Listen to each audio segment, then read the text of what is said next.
أشهد أن محمد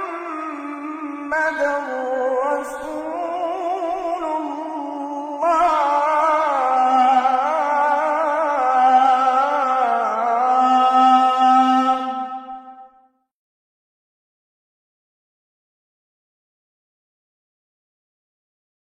بسم اللہ الرحمن الرحیم. السلام علیکم ورحمۃ اللہ وبرکاتہ. محترم ناظرین، آزادی سے پہلے جب ہم مکمل طور پر انگریزوں کے غلام تھے، اس وقت سیاسی اور معاشی لحاظ سے مسلمان ایسے شکنجے میں تھے کہ دم نہیں مار سکتے تھے. البتہ معاشرتی سطح پر محض ترغیب و تشویق تھی. مغربی تہذیب اور بود و باش اختیار کرنے والوں کی حوصلہ افزائی کی جاتی تھی، لیکن اس حوالے سے کوئی حکومتی یا قانونی جبر نہیں تھا. چنانچہ اس دور میں معاشرتی سطح پر ایک قلیل طبقے کو چھوڑ کر اس خطے کے مسلمانوں کی عظیم اکثریت مغربی تہذیب اور طرز معاشرت کے قریب نہیں پھٹکتی تھی، جبکہ آج آزادی کے 73 سال بعد مسلمانان پاکستان کی عظیم اکثریت معاشرتی لحاظ سے مکمل طور پر مغربی تہذیب کی لپیٹ میں ہے. معاشرتی لحاظ سے خواص ہی نہیں، عوام کی سطح پر بھی اس قدر مرعوبیت ہے کہ اسے الفاظ میں بیان نہیں کیا جا سکتا، صرف دیکھا، سمجھا اور محسوس کیا جا سکتا ہے. خود کو تہذیب یافتہ اور تعلیم یافتہ ثابت کرنے کے لیے مغرب کی نقالی لازمی سمجھی جاتی ہے. خواتین نے بیہودہ اور نیم اڑیا لباس کو فیشن کا نام دے دیا اور مرد نکٹائی پہن کر صاحب کلوانے پر پھولے نہیں سماتے. ملک کی موجودہ صورتحال میں ہم معاشرتی حوالے سے اس سے زیادہ کچھ نہیں کہنا چاہیں گے، البتہ سیاسی حوالے سے چند معروضات پیش کریں گے. مغرب کا سیکولر جمہوری طرز حکومت آج سکہ رائج الوقت ہے، لیکن دنیا کے مختلف ممالک نے اپنے حالات، ماحول، جغرافیائی حیثیت اور اپنی تاریخ کو مد نظر رکھتے ہوئے اس طرز حکومت کو اپنی ضروریات کے تحت ڈال کر اپنایا ہے. برطانیہ میں پارلیمانی نظام ہے، یورپ میں کہیں متناسب نمائندگی ہے، کہیں صدر اور وزیر اعظم دونوں موجود ہیں اور اختیارات کی ایک خاص تقسیم ہے، اور کہیں امریکہ کی طرح خالص صدارتی نظام ہے.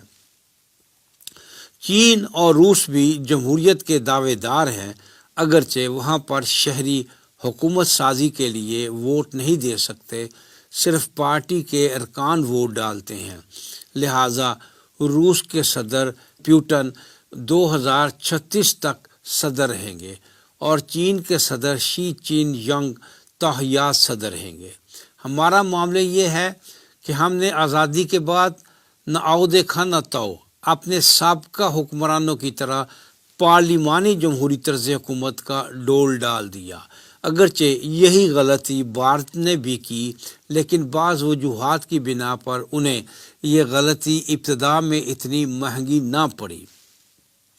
اولاً اس لیے کہ انہوں نے آزادی کے فوراً بعد جمہوریت دشمن جاگیرداری نظام کی جڑ کاٹ دی. ثانیاً یہ کہ جس طرز حکومت کو انہوں نے اپنایا یعنی جمہوریت، وہ کسی حد تک اس کے ساتھ مخلص رہے. پھر یہ کہ بھارت کے سیاستدان بھاگ بھاگ کر GHQ نہیں جاتے کہ مخالف سیاستدانوں کی شکایتیں لگائے، اور نہ ہی ان کی فوج پیارے ہم وطنوں کہنے کے لیے تیار بیٹھی ہوتی ہے. ثالثاً یہ کہ ہندو کے پاس اپنا کوئی نظام نہیں تھا، اسے کہیں نہ کہیں سے تو نظام مستعار لینا ہی تھا. لہٰذا سکہ رائج الوقت کو اپنے ہاں نافذ کر لیا، جس سے انہیں دنیا کی مدد بھی دستیاب ہو گئی. تاہم بھارت بھی اب ایک بھنور میں پھنسا جا رہا ہے. جو خطرہ جاگیرداری سے لاحق تھا، کارپوریٹ کلچر نے اس سے زیادہ خطرناک رول ادا کیا. وہ اپنی ہی قوم کو معاشی شکنجے میں کس رہے ہیں. بہرحال ہمارا معاملہ یہ ہوا کہ ہم نے اس کی بھی نہ سنی جسے ہم مصور پاکستان کہتے ہیں، جو اس دار فانی سے کوچ کرنے سے پہلے کہہ گئے، خاص ہے ترکیب میں قوم رسول ہاشمی۔ مزے کی بات یہ ہے کہ جمہوریت پر ایمان کے جتنے نعرے ہمارے سیاستدانوں نے مارے، یورپ اور امریکہ میں کسی نے نہیں مارے ہوں گے۔ جمہوریت ہماری سیاست ہے، جمہوریت بہترین انتقام ہے، بدترین جمہوریت بہترین آمریت سے بہتر ہے۔ ہمارے ہاں کسی چور، ڈاکو، بلکہ زانی اور قاتل کو اتنا قابل مذمت نہیں سمجھا جاتا جتنا جمہوریت کی شان میں گستاخی کرنے والے کو سمجھا جاتا ہے۔ اور عملاً جو سلوک ہم نے جمہوریت کے ساتھ کیا، اس پر مرحوم آغا شروع کشمیری نے آج سے تقریباً نصف صدی قبل اس وقت کی سیاست پر یوں تبصرہ کیا تھا: میرے وطن کی سیاست کا حال مت پوچھو، گری ہوئی ہے طواف تماش بینوں میں۔ ہماری سیاسی تاریخ یہ ہے کہ کبھی وزیر اعظم اور صدر تلواریں نکال کر میدان میں کود پڑتے ہیں، کہیں صوبے میں گورنر اور وزیر اعلیٰ اکھاڑے میں اترتے ہوئے نظر آتے ہیں، کبھی جج، کبھی جرنیل اور کہیں جرنلسٹ ایک دوسرے سے گتھم گتھا ہو جاتے ہیں۔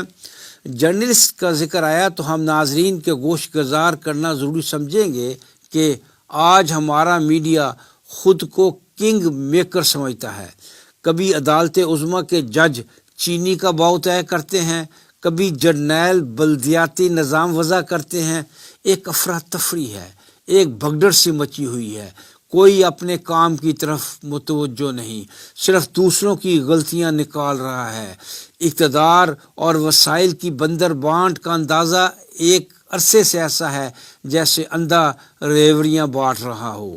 کسی انتہائی اہم اور حساس ذمہ داری کے لیے انتخاب کرنا ہو تو سب سے بڑا میرٹ حکمران کا سیاسی مفاد ہوتا ہے۔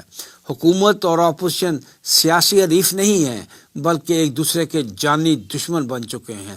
ہر طرز حکومت اور نظام زندگی ناکام ہو رہا ہے۔ یہ اس قوم کا حال ہے۔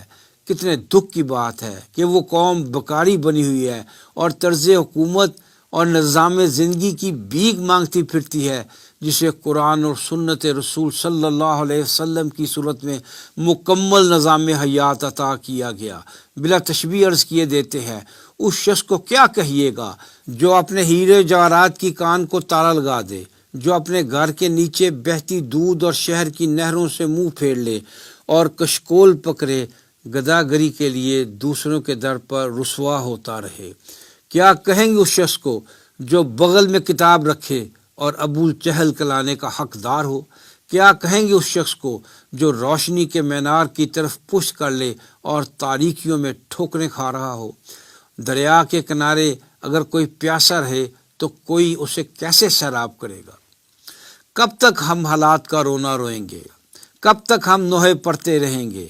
کب تک محض لان تان پر گزارا کریں گے؟ کب تک محض خاموش تماشائی بنے رہیں گے؟ کب تک ایک دوسرے کا منہ دیکھتے رہیں گے؟ کب تک آسائشیں ہمارا دامن تھام کر ہمیں صراط مستقیم پر گامزن ہونے سے روکتی رہیں گی؟ کب تک ہم اس دقیانوسی نظام تلے پستے رہیں گے؟ کب تک ہم دین متین کے قیام کے لیے میدان میں اترنے سے کتراتے رہیں گے؟ کب تک ڈاکٹر عافیہ صدیقی ہمیں پکارتی رہے گی؟ اور کب تک ہماری غیرت و حمیت پر چرکے لگتے رہیں گے؟ کب تک ایڈ اور لون کے نشے میں ہم مدہوش رہیں گے؟ کب تک قدرت صرف نظر کرتی رہے گی؟ کب تک بکرے کی ماں خیر منائے گی؟ کب تک؟ آخر کب تک؟